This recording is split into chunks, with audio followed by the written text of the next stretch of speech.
Super Saravana ஸ்டோர்ஸ்ல December 16 இருந்து ஜனவரி 15 வரைக்கும் ஒவ்வொரு பிரான்ச்லயும் ஒரு கஸ்டமருக்கு ₹1,00,000 மதிப்புள்ள தங்க நகை பண்டிகை பரிசு. அடுத்தடுத்து தமிழக வெற்றி கழகத்துக்குள் உட்கட்சி பஞ்சாயத்து அதிகமாகிக் கொண்டே இருக்கிறது. நாமக்கல் மாவட்ட பிரச்சனையை தொடர்ந்து தூத்துக்குடியை தொடர்ந்து இப்போது மதுரை மாவட்டம் முழுக்கவே தாவேகா வெற்றி கழகத்துக்குள் மிகப்பெரிய முரண்பாடுகள் வெடித்து கிளம்பி இருக்கிறது. இன்று தன் சொந்த கட்சியை சார்ந்த ஆட்களே மாவட்ட செயலாளருக்கு எதிராக ஒரு மிகப்பெரிய போராட்டத்தை எதிர்ப்பை மதுரையில் நடத்தி இருக்கிறார்கள். இப்போ தாவேகாக்குள் உட்கட்சி சண்டை போய் கொண்டிருக்கூடிய இந்த நேரத்தில் பாஜகவினுடைய தேர்தல் பொறுப்பாளர் பியூஷ் கோயல் நேற்று சென்னை வந்தார். விஜய் ஒரு ஸ்பாயிலர் அப்படின்னு சொல்லி வெளிப்படையாக விஜயின் மீது ஒரு குற்றச்சாட்டை அவர் முன்வைத்து விட்டு சென்றிருக்கிறார். உண்மையிலேயே தமிழக வெற்றி கழகத்துக்குள் நடந்துட்டு இருக்கக்கூடிய பஞ்சாயத்துக்கள் என்ன? இன்னைக்கு ஏன் மதுரையில் தாவேகா தொண்டர்கள் தன் கட்சிக்கு எதிராகவே போராட்டம் நடத்தினார்கள்? பியூஷ் கோயல் சொன்ன வார்த்தைகளுக்கு பின்னாடி இருக்கக்கூடிய அரசியல் என்ன? வணக்கம், அது தமிழ் குரல். நான் உங்கள் சத்யராஜ். திரும்பவும் இந்த வாரத்துல 3வது முறையாக தாவேகாவுக்கு உட்கட்சி முரண்பாடுகள் ரொம்ப அதிகமாயிருச்சு. ஒரு கட்டத்துல நடுத்தெருவுல இறங்கி தன்னுடைய மாவட்ட செயலாளருக்கு எதிராகவே போராட்டங்களை மதுரையில துவங்கி இருக்கிறாங்க. குறிப்பாக மதுரை மாவட்ட செயலாளர் திரு கல்லானை அவர்களுக்கு எதிராக நேரடியான போராட்டங்களை தாவேகா கட்சி தொண்டர்களே இறங்கி பெண்களே இறங்கி போராட்டம் பண்ணிட்டு இருக்காங்க. நேற்றுக்கு என்ன நடந்திருக்கு அப்படின்னா, மதுரை மாவட்ட சுற்றி இருக்கக்கூடிய எல்லா பகுதிகள் இருக்கு பாத்தீங்களா, இதில் இருக்கக்கூடிய வட்ட செயலாளர், பகுதி செயலாளர், இவங்களுக்கு எல்லாத்துக்குமே போஸ்டிங் போடுறதுக்கு எனக்கு ₹5,00,000 மினிமம் கொடுக்கணும் அப்படின்னு சொல்லி கோடிக்கணக்கில் அவர் பணத்தை சுருட்டிட்டாரு. இதுல இன்னொரு முக்கியமான விஷயம் என்ன அப்படின்னா, எல்லா பொறுப்புகளையும் அந்த ஏரியாவில் இருக்கக்கூடிய எல்லா பொறுப்புகளையும் தன்னுடைய கட்டுப்பாட்டுக்குள்ள வச்சுக்கிட்டு எங்கேயுமே யாரையுமே செயல்பட விடாம அங்க இருக்கக்கூடிய ஆளுங்கட்சி மினிஸ்டர்கிட்ட இருந்து பணத்தை வாங்கிட்டு இந்த கட்சியை மொத்தமா மதுரை மாவட்டத்தில் முடக்கிறாரு அப்படிங்கிற மாதிரியான குற்றச்சாட்டை வச்சுதான் அந்த போராட்டமே துவங்கி இருக்கிறாங்க. அதுல அவங்க சொல்ல வர்றது என்ன அப்படின்னா, மதுரை கிழக்கு, மதுரை வடக்கு, மதுரை தெற்கு, இது இல்லாம வேலூர், சோழவந்தான், இந்த 5 பகுதியிலையும் பாத்தீங்க அப்படின்னா இதுல குறிப்பா மேலூர், சோழவந்தான் பகுதியில் அவருக்கு சம்பந்தமே இல்லை, இருந்தாலும் அதையே தான் அவர் கட்டுப்படுத்துறாரு அப்படிங்கிறாங்க. இன்னும் சொல்ல போனா மதுரை கிழக்கு தொகுதியில சுத்தமா எந்த வேலையுமே நடக்கல. அங்க இருக்கக்கூடிய திமுக அமைச்சர்கிட்ட ஒரு காசை வாங்கிட்டு எந்த வேலையுமே செய்யாம மொத்தமா அவர் காலி பண்றாரு. இது இல்லாம அந்த கட்சிக்குள்ள இருக்கக்கூடிய பெண் நிர்வாகிகளை உருவக்கேலி செய்யறது, அவங்கள ரொம்ப கொச்சையா நடத்துறாரு அப்படின்னு சொல்லி அந்த கட்சியை சார்ந்தவங்களே ஒரு பெரிய போராட்டத்தை துவங்கி இருக்கிறாங்க. இதுல இன்னொரு முக்கியமான விஷயம் என்ன அப்படின்னா, இப்பதான் ஒரு வாரத்துக்கு முன்னாடி திருச்செங்கோட்டில் என்ன பிரச்சனை வந்துச்சு அப்படின்னு நமக்கு நல்லாவே தெரியும். அங்க இருக்கக்கூடிய மாவட்ட பொறுப்பாளர் திரு செந்தில்நாதன், அதாவது நாமக்கல் மாவட்டத்தினுடைய கிழக்கு மாவட்ட செயலாளர் இருந்த திரு செந்தில்நாதன் ஒரு பாலியல் குற்றச்சாட்டுல மாட்டினாரு. அவரும் பாத்தீங்க அப்படின்னா அவர் கட்சி விட்டு நீக்கப்பட்டிருக்காரு. அந்த விஷயங்கள் இந்த கட்சிக்குள்ள போய் பெரிய இஷ்யூவாக ஆகிறதுக்கு காரணம் கட்சிக்குள்ள இருக்கக்கூடிய சில பேர் தான் பிளான் போட்டு இவரை அந்த பொறுப்புல இருந்து தூக்கணும் அப்படிங்கிறதுக்காக இவருடைய பலவீனங்களை உளவு பார்த்து தகவலை கொடுத்துருக்காங்க அப்படின்னு சொல்றாங்க. இதே மாதிரி மதுரை மாவட்டமா இருக்கட்டும், நேற்றுக்கு தூத்துக்குடி பிரச்சனை, அதாவது தாவேகாவினுடைய அலுவலகத்துக்கு விஜய் வரும்போதே பாத்தீங்க அப்படின்னா அந்த தூத்துக்குடியினுடைய பொறுப்பாளர் திரு அஜிதா அவர்கள் காருக்கு இடையில பாஞ்சு போய் நிறுத்தி காரை எப்படியாவது மனு கொடுக்கணும்னு பார்த்தாங்க. இந்த அஜிதா அவர்கள் யாருன்னு பார்த்தீங்க அப்படின்னா நமக்கு எல்லாத்துக்குமே தெரிஞ்ச விஷயம் தான், பல நாளா பத்திரிகையில வந்துகிட்டே இருக்கு. தூத்துக்குடியில் இருக்கக்கூடிய முக்கியமான ஒரு பாஸ், ஒரு ரவுடி மாதிரி இருக்கக்கூடிய பில்லா ஜெகனுடைய தங்கச்சி. அந்த பில்லா ஜெகன் ஏற்கனவே திமுகவினுடைய இளைஞரணி பொறுப்பில் இருந்தாரு. அவர் தம்பியே துப்பாக்கியால சுட்டு கொண்டிருக்காரு. 2019 அவர் தம்பியை சுட்டு கொண்ட வழக்குல அவர் தப்பிச்சு போய் திருவனந்தபுரத்துல இருந்து தமிழ்நாடு போலீஸ் போய் அவரை கைது பண்ணி கொண்டு வந்தாங்க. அப்ப திமுகவில் அடிப்படை உறுப்பினர் பதவி கூட இல்லாம அவர் பறிக்கப்பட்டு வெளியே துரத்தி அடிக்கப்பட்டாரு. அதுக்கு பிறகு பாத்தீங்க அப்படின்னா தாவேகா கட்சி ஆரம்பிக்கிறார் விஜய். அந்த கட்சியை ஆரம்பிச்ச உடனே விஜய் கட்சியில போய் தூத்துக்குடி மாவட்டத்தினுடைய மாவட்ட செயலாளர் யார் வர்றாரு அப்படின்னா இந்த ஜெகன் அவர்கள் தான் உட்கார்ந்து இருக்காரு. இந்த பில்லா ஜெகன் வர்றாரு. இந்த பில்லா ஜெகன் அந்த கட்சிக்கு போனதுக்கு பிறகு நம்ம தாய் கழகமா இருக்கக்கூடிய திமுகவுக்கே போயிடும் அப்படின்னு சொல்லி திமுகவுக்கு அவர் வந்தார். அப்ப கூட திமுகல அப்போ எல்லா பத்திரிகையிலும் செய்தி என்ன வந்துச்சுன்னா, தூத்துக்குடி மாவட்ட செயலாளர் தட்டி தூக்கி திமுக அப்படின்னு ஒரு பெரிய செய்தி எல்லாம் போட்டிருந்தாங்க. ஸோ அப்போ காலங்காலமாக திமுக இளைஞரணியில் இருந்தவர் தான், விஜயனுடைய ஆதரவாளராக இருந்தவர், அந்த ஏரியாவினுடைய ஒரு பெரிய பாசா கருதப்பட்டவர். எந்த கட்சி வந்தாலும் அந்த ஏரியாவில் அவர் தான் மாசா இருந்தார். விஜய் ரசிகங்கிறதுனால விஜயனுடைய நற்பணி மன்றமா இருந்துச்சு இல்லையா, மக்கள் இயக்கம், அதிலும் தலைவராக இருந்தார். அந்த பில்லா ஜெகனுடைய தங்கச்சி தான் பாத்தீங்கன்னா இந்த அஜிதா. இந்த அஜிதா என்ன பண்றாங்க அப்படின்னா, இப்ப எங்க அண்ணனுக்கு இந்த போஸ்டிங் கொடுக்க முடியாது, நீங்க தூக்கிட்டீங்க, அவர் போயிட்டாரு அப்படின்னா அந்த போஸ்டிங் எனக்கு தான் கொடுக்கணும் அப்படின்னு சொல்லி அங்க இருக்கக்கூடிய லோக்கல் இருக்கக்கூடிய எல்லா ஆட்களையும், குறிப்பாக அங்க இருக்கக்கூடிய மீனவர் சமுதாயத்தை மொத்தமா தன் கட்டுப்பாட்டுக்குள்ள கொண்டு வர மாதிரி இவங்க பிளான் போட்டு சில வேலைகளை பார்த்துருக்காங்க. இந்த சூழ்நிலையில என்ன நடந்திருக்கு அப்படின்னா, இந்த பில்லா ஜெகன் சொல்லியிருக்கிறாரு, மதுரை மாவட்ட செயலாளர் போஸ்ட் எனக்கு கொடுக்கல அப்படின்னா, அல்லது என் தங்கச்சிக்கு கொடுக்கல அப்படின்னா புஷி ஆனந்த் தூத்துக்குடிகளை வந்தா காலையே வெட்டுவோம் அப்படிங்கிற மாதிரியான ஒரு வார்த்தைகளை விட்டு பேசினதாக பல புலனாய்வு பத்திரிகைகளே வந்து அந்த செய்தியை வந்து பெருசுபடுத்தினாங்க. அதுலயே புஷி ஆனந்த் கடுமையான கடுப்பில் இருந்திருக்காரு. யார் மேல? இந்த பில்லா ஜெகன் மேல. இவருடைய ஆதரவாளரோ இவருடைய குடும்பத்தை சார்ந்த யாருக்குமே போஸ்டிங் கொடுத்துடக்கூடாது. இப்படி கொடுத்துட்டோம் அப்படின்னா அதுக்கப்புறம் தூத்துக்குடிகள் நம்ம போக முடியாது. இவங்க வந்து தூத்துக்குடியை வந்து தன்னுடைய கட்டுப்பாட்டுகளை வச்சுக்குவாங்க. இவங்க விடக்கூடாது. நமக்கு சாதகமா நமக்கு தோதா இருக்கக்கூடிய ஒரு ஆளை கொண்டு வந்து வைக்கணும். இந்த பில்லா ஜெகன் நம்ம பேச்சை கேட்க மாட்டேங்கிறாரு. இவர் வந்து எஸ்எஸ்சியோட பழைய டீம். எஸ்எஸ் சந்திரசேகர் இருக்காரு பாத்தீங்களா, அதாவது விஜயனுடைய அப்பா. இந்த விஜய் மக்கள் இயக்கத்தை சார்ந்த நிறைய டீம் இன்னைக்கு வரக்கூடிய முரண்பாடுக்கெல்லாம் மைய காரணம் என்ன அப்படின்னா, இவங்க எல்லாம் எஸ்எஸ்சியோட ரொம்ப க்ளோஸா இருந்தவங்க. இவங்களுக்கும் புஷிக்கும் பல செட் ஆகாது. ஸோ இந்த பிரச்சனை எல்லாம் ஏற்கனவே ஓடிக்கிட்டு இருந்த ஒரு பிரச்சனை. இதனால அந்த தூத்துக்குடி பொறுப்பாளர் நேற்றுக்கு வந்து விஜய் காருக்கு முன்னாடி பாஞ்சு நான் வந்து மனுவை கொடுக்க ஒரு பஞ்சாயத்தை பண்ணதை நம்ம பார்த்தோம். இன்னைக்கு திடீர்னு மதுரையில் பார்த்தீங்க அப்படின்னா காலையிலேயே வந்து மதுரை மாவட்டத்தில் முக்கியமான நபர்னு கருதப்பட்ட இந்த கல்லாணைக்கு எதிரான ஒரு பெரிய போராட்டம் துவங்கிட்டாங்க. ஸோ இப்போ மதுரை தூத்துக்குடி அப்படின்னு ஒட்டுமொத்தமாக தாவேகாவினுடைய சவுத் இருக்கு பார்த்தீங்களா, இந்த சவுத்தில் ஒரு பெரிய பஞ்சாயத்து ஓடிக்கிட்டு இருக்கு. எஸ்எஸ்சியோட டீமா இல்லை புஷி ஆனந்தோட டீமா அப்படிங்கிறது பெரிய பஞ்சாயத்தா ஓடிக்கிட்டு இருக்கு. இப்போ இந்த பஞ்சாயத்து தாவேகாக்குள்ள ஓடிக்கிட்டு இருக்கக்கூடிய இந்த நேரத்தில் தான் பாஜகவினுடைய தேர்தல் பொறுப்பாளர் திரு பியூஷ் கோயல் அவர்கள் நேற்றுக்கு சென்னைக்கு வந்து அதிமுகவை பார்த்து எவ்வளவு சீட் அலோகேஷன் அப்படிங்கறத வந்து பார்த்து பேசியிருக்கிறாங்க. இந்த இடத்துல அதிமுக ரொம்ப தெளிவா சொல்லிட்டாங்க, நாங்க வந்து உங்களுக்கு ஒரு 20 சீட்டு தான் கொடுப்போம், நீங்க 70 கேட்டா நாங்க முடியாது அப்படின்ட்டாங்க. ஸோ பாஜக ஒரு பிளான்ல இருக்கு, நமக்கு 70 சீட் அப்படின்னு வந்து வெளியே பேசிக்கிட்டு 40 சீட்டு என்னென்ன வேணும், ஒரு எம்பி தொகுதிக்கு ஒரு எம்எல்ஏ ஒரு தொகுதி, இந்த கான்செப்ட்ல 40 தொகுதி எது வேணும் அப்படின்னு சொல்லி ஒரு பட்டியலை தூக்கிட்டு வந்து நேற்று அதிமுக கொடுத்துருக்காங்க. அதுல பாத்தீங்க அப்படின்னா குறிப்பாக மேட்டுப்பாளையம், திருப்பூர் வடக்கு, கோவை வடக்கு, அவினாசி, இது இல்லாம பல்லடம், இது மாதிரி கொங்கு பெல்ட்ல பாஜகவுக்கு சாதகமாக இருக்கக்கூடிய இடம்னு அவங்க நினைச்சிட்டு இருக்காங்க. இதுல ஒரு முக்கியமான விஷயம் என்னன்னா, அந்த இடம் எல்லாமே ஏற்கனவே அதிமுகவுக்கு சாதகமான இடம். போன முறை அதிமுக பாஜக தனித்தனியா நின்னதுனால ஏதோ ஓட்டெல்லாம் முழுக்க கொஞ்சம் அதிகமாயிருச்சு பாஜகவுக்கு அப்படிங்கிறதுனால பாஜக செல்வாக்கா இருக்கு அப்படின்னு நினைக்கிறாங்க. சாஃப்ட் இந்துத்துவா அதிமுக ஓட்டு முழுக்க பாஜகவுக்கு போயிருக்கு கொஞ்சம்.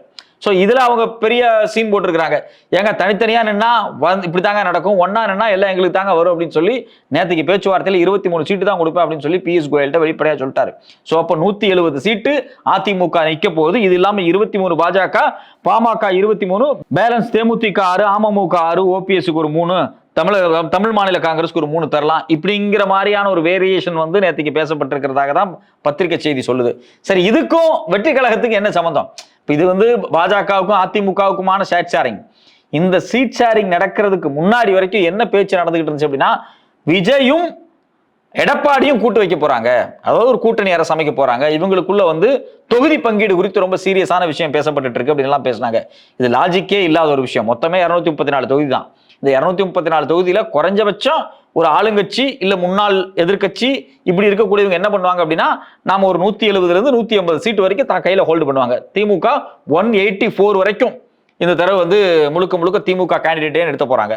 ஸோ திமுக 150 நிறுத்துது அப்படின்னா குறைஞ்சபட்சம் அதிமுக எல்லா விஷயத்தையும் பலவீனத்தை எல்லாம் புரிஞ்சு 150 நின்னா கூட பேலன்ஸ் 80-84 சீட்டு வந்து விஜய் ஏத்துக்குவாரா? சரி, ஓகே, ரைட்டு. விஜய்க்கு இந்த சீட்டை கொடுத்துட்டு அப்புறம் பாஜகவுக்கு என்ன, அப்புறம் பாமகவுக்கு என்ன சீட்டு கொடுப்பாங்க, அப்புறம் தேமுதிகவுக்கு என்ன சீட்டு கொடுப்பாங்க? இந்த பஞ்சாயத்தெல்லாம் ஓடுது இல்லையா? ஸோ சீட் ஷேரிங்கின் அடிப்படையிலேயே வெற்றி கழகத்துக்கும் அதிமுகவுக்கும் ஒத்து வராது. ஸோ இது வந்து முழுக்க முழுக்க வந்து பாஜக அதிமுக கூட்டணி தான் சரியா வரும், இந்த காம்பினேஷனே ஒர்க் அவுட் ஆகாது அப்படின்னு சொல்லி நேற்றுக்கு வந்து பியூஷ் கோயல் தலைமையில் ஒரு பேச்சுவார்த்தை நடந்தபோது இந்த பேச்சுவார்த்தையில வந்து ஈடுபட்டு இருக்காங்க.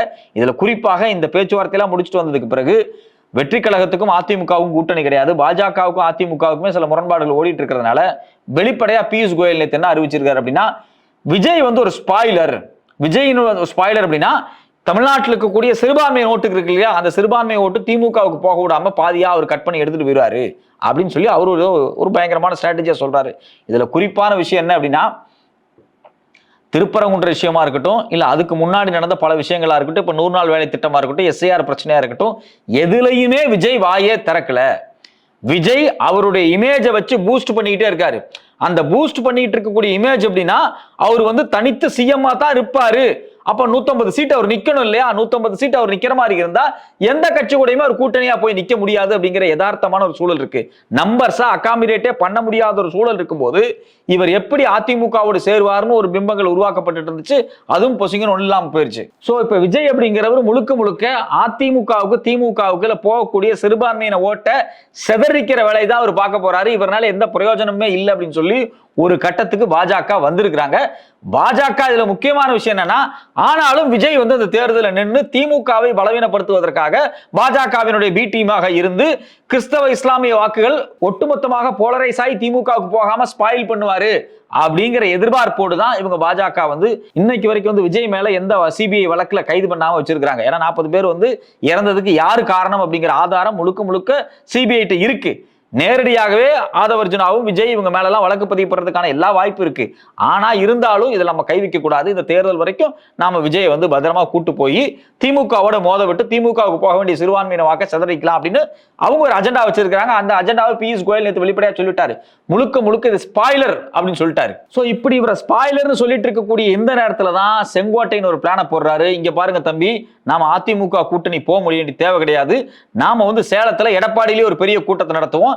இது மட்டும் இல்லாம அதிமுக இருக்கக்கூடிய முன்னாள் அமைச்சர்களை பல பேர்த்த நம்ம கட்சிக்குள்ள கொண்டு வந்து நாம கட்சியை ஸ்ட்ரென்தன் பண்ணுவோம். நம்ம அதிமுக போய் சேர்ந்து நம்ம ஸ்ட்ரென்தன் ஆக வேண்டாம், நம்ம கட்சியவே அதிமுகவை மாத்திக்குவோம், அங்க இருக்கிற ஆளெல்லாம் கொண்டு வருவோம் அப்படின்னு சொல்லி ஒரு ஐடியாவை கொடுத்து இன்னும் சில நாட்களில் இவங்க சேலத்துல குறிப்பாக எடப்பாடி பகுதியிலேயே வந்து எடப்பாடி பழனிசாமிக்கு எதிராக அவரை சேலஞ்ச் பண்ற மாதிரியான ஒரு பெரிய கூட்டத்தை போடுறதுக்கு தயாராயிட்டாங்க.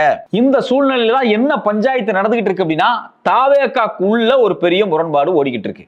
சோ பாஜகவும் இவங்க ஸ்பாயில் பண்ணக்கூடிய ஆட்கள் சொல்லி ஒதுங்குறாங்க. அதிமுக என்ன சொல்லுச்சு, இவனை அகாமிடேட்டே பண்ண முடியாது, நம்மளால சீட்டு அலோகேட்டே பண்ண முடியாது. ஏன்னா பாஜக வந்து கிட்டத்தட்ட வந்து 25-23 சீட்டு கொடுத்தாகணும், தேமுதிக கொடுக்கணும், பாமக கொடுக்கணும், 1000 பிரச்சனை ஓடுது. விஜயோட அகாமிடேட் பண்றதுல இனிமேல் வந்து ஒண்ணுமே ஒர்க் அவுட் ஆகாது. ஏன்னா அவர் வந்து கட்சியில கொடியெல்லாம் அடிச்சு காமிச்சாங்க, தம்பி நம்ம கூட தான் சேர போறாரு, கூட்டணி நாங்க வரவேற்கிறோம், பெரிய கட்சி வரும் இப்படின்னு எல்லாம் பில்டப் பண்ணிட்டு இருந்தவர் அதை நோக்கி நகராம நேரடியாக பாஜகவை தான் நகர்ந்தாக வேண்டிய சூழல் வந்திருக்கு. ஏன்னா செங்கோட்டையன் அங்கிருந்து போய் தாவேகாவுக்கு போயிட்டாரு.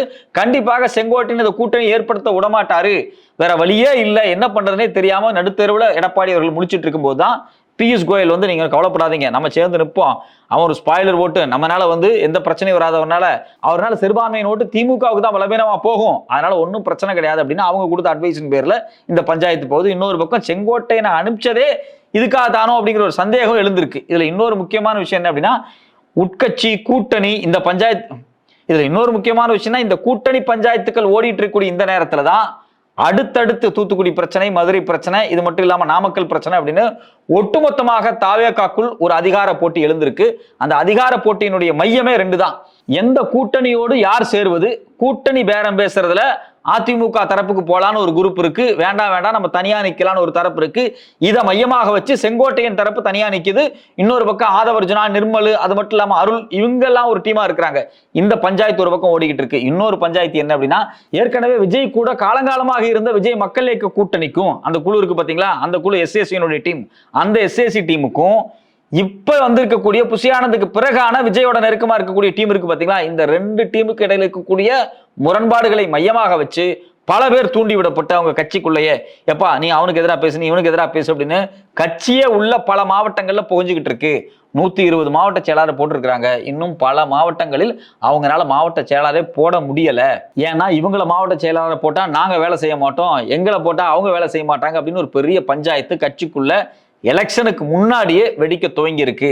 இதை சரி கட்ட முடியாம விஜய் டீம் வந்து முழுக்க முழுக்க திணறிக்கிட்டு இருக்காங்க. அதே சமயத்துல எஸ்ஏசி டீம் இதுல ஒரு மிகப்பெரிய கேம் ஆடிக்கிட்டு இருக்காங்க. புஷியானந்த ஓரம் கட்டிட்டு முழுக்க முழுக்க செங்கோட்டையனை மட்டுமே வச்சு பழைய நிர்வாகிகள் எல்லாத்தையும் செங்கோட்டையனுக்கு கீழே கொண்டு வந்துடலாம். அதாவது விஜய் மக்கள் இயக்க நிர்வாகிகள் எல்லாத்தையும், நேரடி கான்டாக்ட் இருக்கிற எல்லாத்தையும் செங்கோட்டையனுக்கு கீழே கொண்டு வந்து அந்த டீமை மொத்தமா கழிச்சிடலாம் அப்படின்னு எஸ்ஏசி வந்து ஒரு கணக்கு போட்டுக்கிட்டு இருக்காரு. எது எப்படியோ கூட்டணி பேச்சுவார்த்தையிலும் தாவேகாவுக்கு மிகப்பெரிய பின்னடைவு ஏற்பட்டிருக்கு. உட்கட்சி சண்டையும் மிக மோசமாக தாவேகாவை பலவீனப்படுத்தி கொண்டிருக்கிறது. மக்கள் பிரச்சனைக்கு எப்பவுமே எப்படி அமைதியாக இருப்பாரோ அதே போல தன் சொந்த கட்சி பிரச்சனைக்கும் அமைதியாகத்தான் இருக்கிறாரு. எந்த நடவடிக்கையும் எடுக்காம கட்சி பிரச்சனை பத்தி எரிஞ்சிட்டு இருக்கு. பொறுத்திருந்து பார்ப்போம் அந்த கட்சிக்குள்ளே அடுத்து என்ன நடக்க போகுது அப்படின்னு.